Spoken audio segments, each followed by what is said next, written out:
I would love to open up the space first for you to talk about how you found your human design and to go a little further, what it was that confirmed this is your juice, that this is what you want to be bringing into this world. Juice, my nectar. It totally is. Well, human design came on my scene in 2018. I heard it on a podcast. Jenna Zoe was the first person I ever heard talk about it. And I loved how much deeper it went into the body than astrology. Am still to this day a big astrology nerd. But human design felt like it had all of these other deeper ingredients that I could really get around and opened up a more nuanced sense of self. And at that time, early on in my spiritual journey, I think I just really wanted to know all parts of myself. Not just like the pop culture-y, you're a Pisces and that's what this means, or this is your rising sign, this is what that means. I really wanted to know what was going on in my body. And human design, the reason I believe so strongly in it and why it's my juice is because it's helped me become more embodied straight up. Like, I understand now what it actually means to be lit up by something. I can feel the density of my thoughts when I'm thinking about what other people are thinking or people pleasing. And it's just all so much more tangible. It's made the intangible tangible in essence. And when you're a spiritual being, so much can feel airy and vata and untouchable. Human design has made so much of those qualities very real and visceral for me. That's why it's my juice for sure. I'm only just beginning to tap into all that human design is. So for somebody who has never heard of it before, what could be like the first step to explore it without necessarily getting overwhelmed? Yeah, that's such a great question because the entry point is very accessible, actually. So I want to just distill the fact that so many of us want to understand ourselves on a deeper level. And we can look behind thousands of doors, especially in our 20s, to figure out, who am I? Human design offers profound insights into your innate wiring. So who you were at your most pure essence when you were a child. It also brings to life the really popular term and archetype of your inner child, which we all know and are trying to get back to in some way. And it also helps you understand how throughout your whole life you have picked up on many different experiences, societal, family, friends, lovers, and how those have affected you and how they've maybe taken you away from your core essence. And you've maybe experienced lots of self-doubt, comparison, etc. along the way. And you're also just trying your best. And human design offers an insight into, hey, everything that you're feeling and you notice every single day, every thought, every emotion is so completely normal based on the way that you're wired. And here's a way to use that more effectively. Here's a way to be as Mish as possible. Here's a way to be as embodied of a Tessa as possible. And here's a way to use all of that that's within you and harness it towards your own goals and your own purpose. Would you be able to explain a little bit about what it is that you're creating? It is. Back in 2020, I was marrying together all of these different things that I was, using a golden thread as my love for people and connection. And I call it social alchemy. You know what it's like. We're doing it right now. We're having social alchemy right here. And anyone who's tuning in, you can feel that too. And there's like this ineffable quality of social alchemy, which is that which happens when you're really present with another person or multiple people. And these ideas and this resonance and this truth starts emerging. And whether that's really vulnerable or fun, whatever the spectrum is, something kind of changes in you slightly. And that became something I wanted to provide for people all the time. So whether that be on your wedding day, I've officiated over 200 weddings. I love being with people as they cross that marriage threshold and the portal that it is, to in-person events and just little drop-ins, workshops, etc. Presently, what I'm creating it's called the Social Alchemy Institute, and it's a place where people can come and get real coaching using their human design in an embodied way, but also get real tools and structures for understanding and relating to the people around them too. Because as you know, and don't we all know this, you can learn so much about yourself and it's in a vacuum. And as soon as you start going out into the world, different things start to come up within you and get triggered. And so I love to teach people human design, not only on themselves, but how to notice it in other people so that we can support one another, to really be the best version of themselves without trying to all be the same. And I feel like that's what social alchemy is for me at this time. And it's a physical space in Boulder where people can come and gather and be taken care of. It's almost like a little retreat center for learning. Yeah. That is so, so incredibly beautiful to hold that space and to create that healing hub.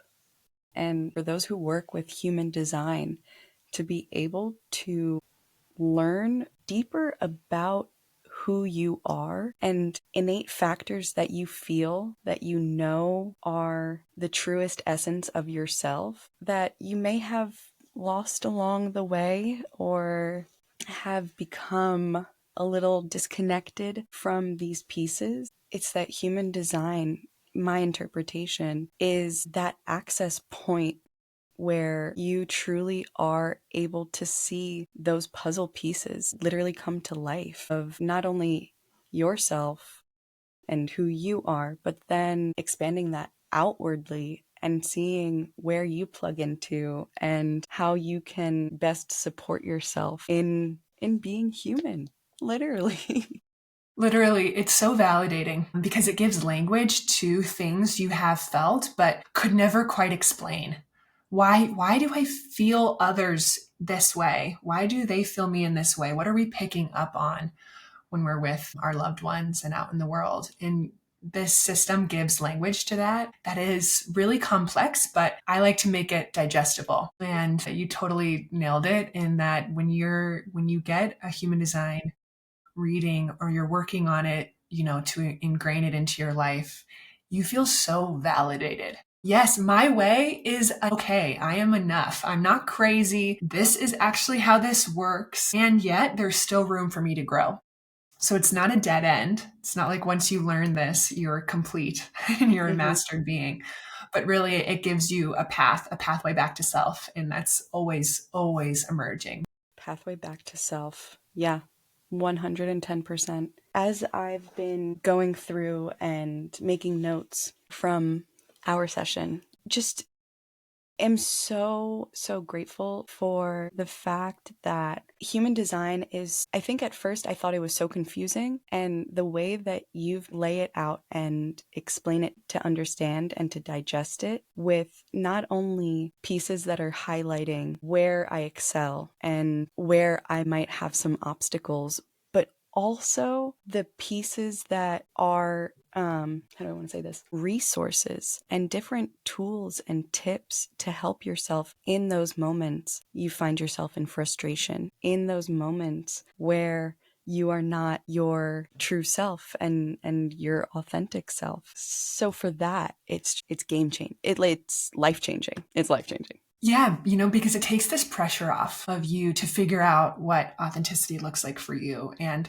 who you're really supposed to be. Because there's so many ways that we try so hard. We spend so much energy trying to figure out the right way to do things. And we ask a lot of people for their opinions. And this gives voice to you. This gives authority back to you. Authority is one of the biggest pieces, and it's saying, of human design specifically, and it's saying, hey, your parents are amazing. Your closest friends are unbelievable. You are so lucky to have them. Your favorite podcast host also has incredible offerings for you. And the most trustworthy person you have is yourself. And that's the voice inside that you need to tune in to listen to more, because that inner authority will create the most ease, the most alignment, and the most authenticity that your soul wants to express and has been trying to express through you in this lifetime since you were born. And when we distill it like that, it's like, why wouldn't I want to know those things? Why wouldn't I want to know the easiest way for me? And why wouldn't I also want to help my friends see, my loved ones, my parents, my community? Why wouldn't I want to be of service in this way to help everyone else see their way? That is your innate gift, one of your innate gifts, truly embodying that desire to educate, to heal, to enlighten, to support is really what I feel so strongly from what it is that you are introducing to other people who might have never had that awareness of themselves and of the way that they interact with the external world. Thank you. Thank you. I will say an interesting part of it, like one of the most relieving parts of teaching this is that I actually just get to show you, and I don't have to make you into anything that you don't already desire to be. So there's no projections, there's no forcing, there's no leading. It is just like a revealing.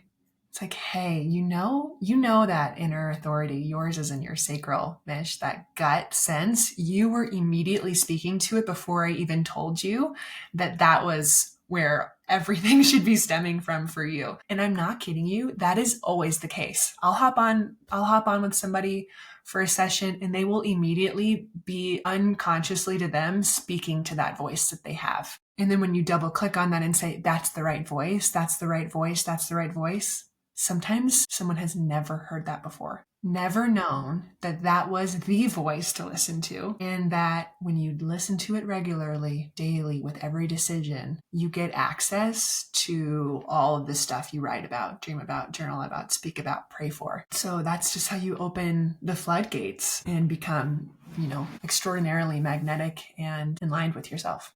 Want to maybe break down what are the key characteristics that you would be reading of somebody when they have a session with you? Yeah, I'd love to speak to that because I think there are a few things that if anyone were to open up a chart with what I'm about to explain, you could learn a lot about somebody. And so when you open up a human design chart, there are all of these shapes and it looks almost like an abstract body, all of these shapes overlaid over a human body. And this is called the body graph. And all these centers are basically focal points in human design that break out all of the different kinds of energies that we experience. So we've got the location of thought and questions and doubt. That's up here in the head. But then we also have the opposite of that, the ajna, which comes up with answers and creativity. And we have 7 other centers all the way down. And so when we look at these and we start to get familiar with them, you can see how people are really experiencing each of those processes. So how people experience questions and doubt, how people experience creativity and answers, and so on and so forth. You can also see what the connections are between each of those centers. So I immediately look at the color that's there, that's present essentially. Color represents something that this person has innately had on their own their whole entire life. And wherever there isn't color is a place that they feel other people very strongly and that they're going to be sensitive to whatever that center's function is. So for example, if you have in human design, the solar plexus is similar to the solar plexus chakra, but in human design, it houses our emotions. And so if you have an open emotional center, like you do, this is what makes you feel other people's emotions so strongly. It's almost as though you feel them more than you feel your own. And if you had that center defined or colored in, you would be feeling your own emotions all the time and be filled to the brim, consumed with, almost seeing the color or the quality of your emotions every day like glasses. Even just looking at that center can help you see how someone sees the world and feels the people around them. And there's nothing right or wrong with either of those. It just is what it is. And then you can make a more empowered choice with your awareness from there. So centers are a great starting point. I have so many questions that I want to ask you. I really just want other people to start thinking about or even just like questioning how human design can help them in their life. How can it be so accessible to anybody at any point in their journey? I get this question all the time. I work with a lot of professional people. So my background is in pretty high performing sales teams. So I'm working with CEOs, CFOs, COOs who manage a lot of people. And the common thread that I will say is human design helps you learn how to manage yourself and others more effectively. So if you're a very logical, business-minded person, you also know that there's a part of you that has to deal with a team, maybe has to deal with stuff at home, with your wife or your kids. And you already know as a baseline, everyone is so different. And maybe those really logical people, those business oriented people, what they frequently will tell me is, I just don't understand why people can't do it my way. This is the best way. This is the clearest way. It's so obvious. And so to them, I say, let's study human design and let me show you and build out the language visually and through real kinesthetic understanding, just how and why all of these people function so differently and what that brings to the table. So if you collectively are in a family of 5 or on a team of 5 people or living with 4 others, there are so many different elements that each person is bringing to the table, and you can learn how to uplift and give a green light to the strengths of all of the people around you so that they can really thrive and shine. And that's incredible for business. It's incredible for relationships. It creates a lot of harmony and it allows for a lot of growth and expression. So on many levels, beyond just the quote unquote spiritual or relational aspect, to make it tangible, it helps you perform better, straight up. So it kind of can create a well-oiled machine where people know their role and they know their purpose, and therefore they're not kind of overlapping with one another as much, which can lead to tension. So I think, and I'm seeing this happen a lot with really successful people, they want to know why. Everybody is coming up with the biggest question ever that any human has ever asked, which is why? Why am I the way that I am? And why is everyone else? And what's going on? And I think that this system gives a much more tangible way to look at that. So I think it's applicable for all walks of life. And I'll share one small anecdote, which is that I have done this with so many groups now, and that's where it gets really, really juicy. So a workshop with a team of, 17 to 20.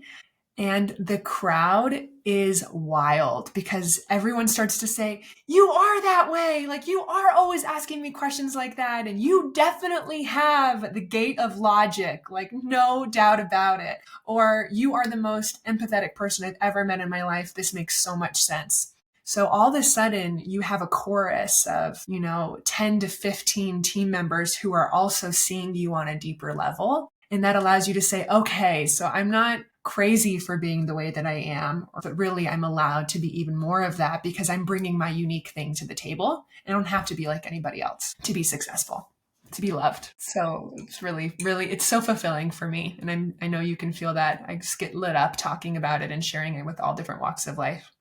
Yeah, truly radiates. I've been taking time this week. I'm setting aside for my human design. I say I'm in class because it feels as though I am learning the most important subject of my life. You are the most important subject of your life. What have you been learning? It was so fun to get to share you with you. And we have a lot of similarities in our charts. And I thought that was very beautiful. That doesn't happen very often because there's so many different ways people can be. But you and I had a lot of crossover. So I'm curious if you could just share what you've been reflecting on and what's been lasting for you. I have been focusing on my authority. And so my body, when I'm out in the world and being asked things, innately either will go towards what it is that I'm being asked, or I will all of a sudden just not necessarily feel anything. And so in that moment is my sacral literally speaking to me and sharing innately if I'm into what it is that that person's asking me, or if it doesn't necessarily light me up. And I have in the past felt that twing and felt that pull and have stifled it or not listened to it because I was like, oh, that's my stomach telling me no. And then I would operate based off of that answer and find myself frustrated, find myself in situations that weren't necessarily aligned, and now understanding why and just how special that is for me and for my discernment in the world. And I've been thinking about bigger situations where I said yes to a job opportunity or something of that nature that is kind of a life-changing thing. And it also is so applicable for literally ordering my matcha when I'm out or talking to a friend about what food I want to have for lunch. Like the way that it is so informative for truly any aspect has just been baffling me. And just, humbling me so much so in the best way possible. Yeah, isn't it crazy how there's actually always this little voice inside, and it's not just there on the big things, but it's also there on the small things? Because all day long, all we're really doing is making decisions. What kind of milk do I want in this matcha? Where do I want to get the matcha? Do I want to go alone? What time do I want to leave? Am I walking there? Am I driving there? Am I playing music? What music am I listening to? What do I want to listen to right now? What should I listen to? Right? All of that is engulfed in just 20 minutes of your day. And so all of those small decisions, when you tune in and you have how you're designed with that sacral response, your body will indicate so much to you. You can even be looking at your Spotify of all the playlists that you have available there, and one will shine, one will leap out, one will light you up. And that's the one that if you play, you pop in the same earbuds you have in right now, and then you're like, all right, I got my keys and I got my shoes. Do I want to walk or do I want to drive? And then you're like, I want to walk. And so all of a sudden you allow the momentum of being lit up to begin first thing in your day and carry you through all of your decisions. Now, the humbling part of it, like what you're learning right now is, oh man, I am not always listening to myself. So there's an absolute low. And there can be some self-bludgeoning at that time because all of a sudden you're aware that this voice has always been there and it's here for big and small things. And you become aware of all the times you haven't listened to that. And I hold a lot of space for people in that heartbreak because you're learning a new skill and you're learning to listen to something that you maybe gave away very early on in your life. And you've been chasing ever since, again, behind all kinds of different doors. And now you know, so now you get to apply it and experiment with it. And I told you this, and I'll say it again, because human design is just an epic way to experiment with life and really press up against existing infrastructures that you have built within yourself and say, hey, do I actually want this here? Does this have value for me? Does this actually feel like it's working? And then that structure becomes a domino and you just flick it and all kinds of stuff behind it can fall down and disintegrate and be made anew. So everything you're experiencing is so normal, really, really normal and beautiful. In this unraveling, I have been able to speak with my inner child in a language, in a way that I didn't know existed before. And through this work that I've just started to tap into and just started to uncover, it feels as though I understand and appreciate my little self for doing all of the things that she did and for being the badass little self that she was back then, and just relishing in this appreciation that I have for her now and that I wasn't able to access before because I don't think that I had the acceptance for her and the appreciation for her in the way that I do now, seeing these things mapped out of myself and acknowledging them in a way that's radical. Totally. And it's because we often think that the things that we're so interested in are kind of cheesy or cringy.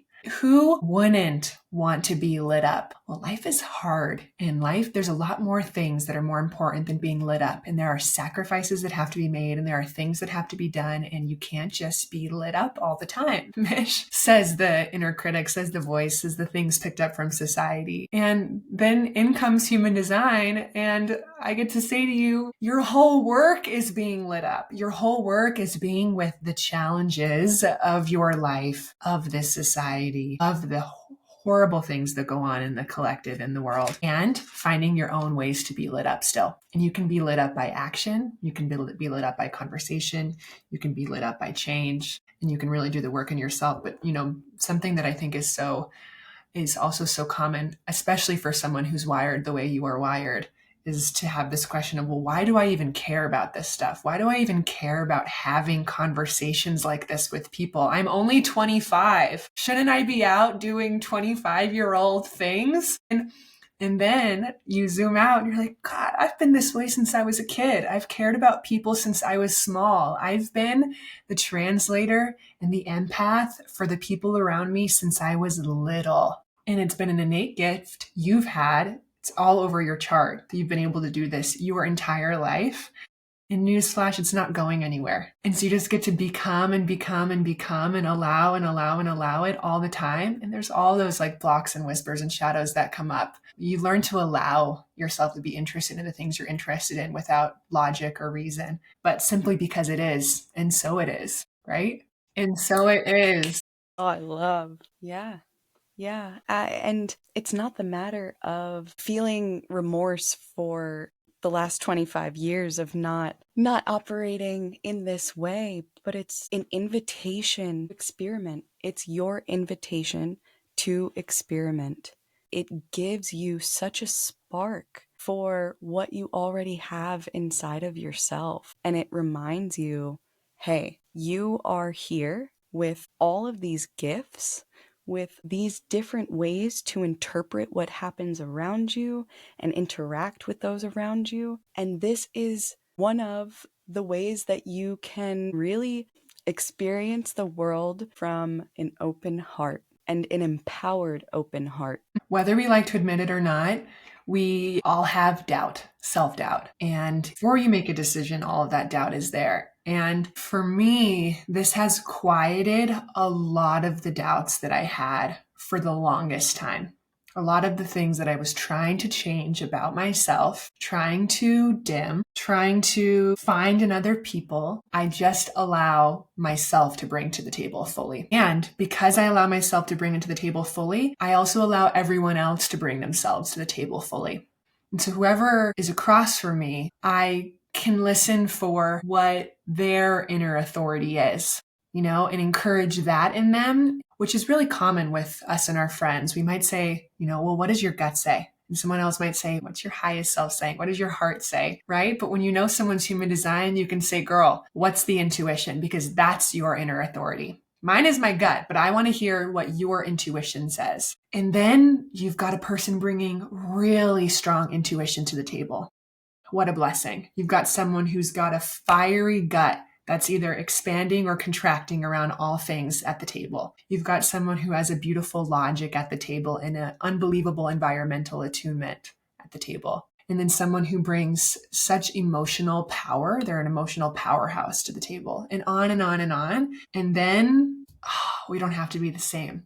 We can all be fully ourselves. And how dope is that? More people in this society, in this day and age, just fully owning who they are. That's what it's all about. That's what it's all about. Hell, yeah, it is. How has human design allowed you to own all of Tessa? I really avoided my emotions for most of my life. I would have said that I was a pretty non-emotional being. And one of the first things I learned about myself in human design was that I had emotional authority. That took me years to synthesize and understand because I was so far removed from my own emotions that I would have argued I wasn't really much of a big feeler at all, but I would feel for other people. I would more readily feel and notice and rather do that for others than I would for myself. And so the biggest thing that I've learned about myself in human design is my emotional authority, when it means that I have high highs and I have low lows, and I surf. I now know how to surf my highs and lows and my emotional waves until there is a gooey, juicy moment of clarity. And I use that on big decisions, especially. And on my smaller decisions, I will trust my gut response if I'm drawn towards something or there's an absence of an answer. But when it comes to something big, and I mean big as in, I'll give an example. I'm going to Mexico on Thursday. Should I extend my trip? That's been something I've been contemplating. And already since I've been contemplating this for like 3 weeks, I've had yes, yes, yes, yes, yes. This is the time to extend. Why not? Let's get out of Colorado. Let's go do this thing. And then I've been really low and been like, God, I don't know if I should. I think my money would be better spent somewhere else. I should probably just keep nesting at home, be back here with my hubby. So you see how on the same decision, I've been a yes to it. And then I've almost immediately, a couple days later, been a no. If I had already booked the trip on the yes, I would have some regret and I would maybe lose money. And if I also completely say no to it entirely, then I may miss out on an experience that I'm really called towards. So I know between the high and the low not to make any decisions yet because neither are quite true for me yet. Clarity hasn't come. So I'm still surfing, and I might surf until I literally get there, this decision. And along this This path, I have many pressures and voices inside me saying, you should already know. Now it's going to be really expensive because you haven't made the decision yet. You haven't booked an Airbnb. You're not even going to have any options. And I also know not to listen to those voices because those are amplified by either my high or my low. And then that all of a sudden, whether I'm really asking for it or not, the clarity will come and the right door will open. And if I am meant to stay, the flight will be there. It won't be a burden. The right spot will be there and it'll just feel like such a yes, or that no will be crystal clear and I'll be more than ready to come home. So I still don't have that clarity, so I'm still surfing it. And that's just one example of how many things people with emotional authority, not to mention humans in general, can be contemplating at any given point. And the depth to which you can be contemplating it. Old me would have sent it on a high and just been like, screw it, I'm doing it, I'll figure it out. And that's not really serving me anymore. So I'm learning to serve my decisions with more skill and more reverence for my own effing process. And that is just every day, it's mind blowing. And then when the clarity comes, it is the coolest thing ever. So it's teaching me patience. Holy shit. Mm-hmm. If anybody has a defined solar plexus, and you can look up your chart, I like to use myhumandesign.com. That's my favorite site. I think it's the most digestible for beginners, but there are also lots of great apps. But if you see something pop up that says that you have emotional authority, you will have an experience that's similar to mine.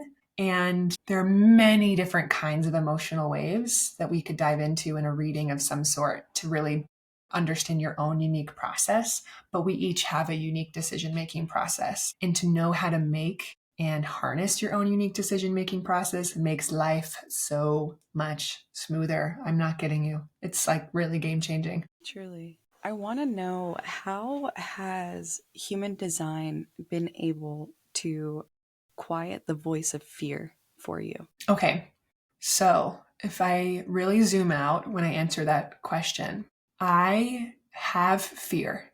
I still have a lot of fear. Now, when I am experiencing fear, I will immediately bring that fear to my emotional place. And I start every day with automatic awareness of where am I at on my emotional wave today? Because the truth is, for all of us who have emotional waves, there's nothing we did to have fear, to be low, to be anxious, to be sad, to be uncomfortable, to be insecure. There's nothing we did, something we ate, or something we said or didn't do or didn't eat. It's a way that our body metabolizes energy. So it's a natural process. So when I'm feeling fear, I'm typically feeling more emotionally low, and that will heighten all of those fears. I also now know, because of my spleen center, also center in human design, I have all of those gates, depending on which ones you have activated, have a fear and they have a gift. And so I know what my fear buttons are. And I also have a whole lot of fears I never feel that other people feel. And that's all in the chart. So I now understand, cerebrally, that the fears I have are mine to carry throughout my life and have always been the ones that will continue to emerge and reemerge with different costumes, but that they are most heightened when I'm emotionally low. And therefore, I try not to give too much effort, energy, or decision-making power over to them because they're not real. They're not coming from a place of clarity, and that clarity will come. And I'll be so glad I didn't make any actions coming out of that fearful place. And I really encourage other people to, because fear and anxiety are blockages of our energy, and they have a function, they have a teaching function, but they are not the end game for whether we are a yay or nay to something. When you find yourself in a surf that's low, how do you help yourself through those voices of fear that come up? What does it look like to soothe yourself in those moments? So I really need a lot of resources in that time. I find that I love to have podcasts on. I love to have spiritual teachers in an audiobook talking to me because it makes me feel less alone, and it makes me feel like I'm learning something when I'm in that place. So that soothes me. I feel like I'll have a lot of that going on. I will also meditate with my more fearful archetypes. I kind of have them identified as I have a robot one. I have a marshmallow one. I have a fear of authority one, and I'll just kind of really sit with them and I'll write with them. And my biggest process that really helps me is spending time with my friends who don't need me to be perfect, don't need me to wear my coaching hat all the time or be this perfectly formed being, but really allow me in the spaciousness to express the depths of my experience and process it out loud. That seems to help me the most. And then my final thing I'll say is that alone time also is really helpful. I need a lot of space to kind of move through it. And my emotional lows, I just am emerging out of one that was happening late December through basically the start of this week. And when I'm in that, I kind of go into a hermit experience with my 2-line. You have a 6-2 profile. I have a 6-2 profile as well in human design. So the 2-line really helps me find again, I'm going to use this juice word because I love it so much, of the experience. And in that experience, I am connecting to people more deeply about their own hardships. So I feel like I'm more available for other people's fears and stuff too. So as a human, I'm more sensitive to the hardships, the depths of people's experiences as I'm really in my own. And so for that reason, I'm really grateful for the lows because they bring me into a more grounded reality. It brings me back to service, right? And why we need one another. Yeah. Yeah, definitely. I would love, love, love for anybody who is listening who is even the slightest bit intrigued of what we're talking about. How can they get connected with you? How can they start this journey? I would start on Instagram. You can follow me at Social Alchemy Institute. I post a lot of human design stuff on there and much, much more because life is so much more than human design. It is the great experiment that we are living in right now. So there's a lot of parts of me represented there as well. And I can share a link for your And So It Is listeners for a discounted human design reading. And they can book in for that if they want to really dive deep into their human design. And I create this beautiful custom slideshow and PDF that you can use forever and reference whenever anyone brings up, what's your human design to you? You can just have this evergreen piece of information with you. I would start with that and play around with it on some of these websites and apps and see what you're noticing, just in even looking at it from a bird's eye view, looking at your chart. I love it. I love it. I love you. Thank you so much. I love you too. Thank you for creating this space for me to share just the tip of the iceberg of my experience with this epic system and giving it to other people in hopes of it profoundly validating and impacting this planet. It's really what it's all about. It's been genuinely such an honor. And so it is. And so it is.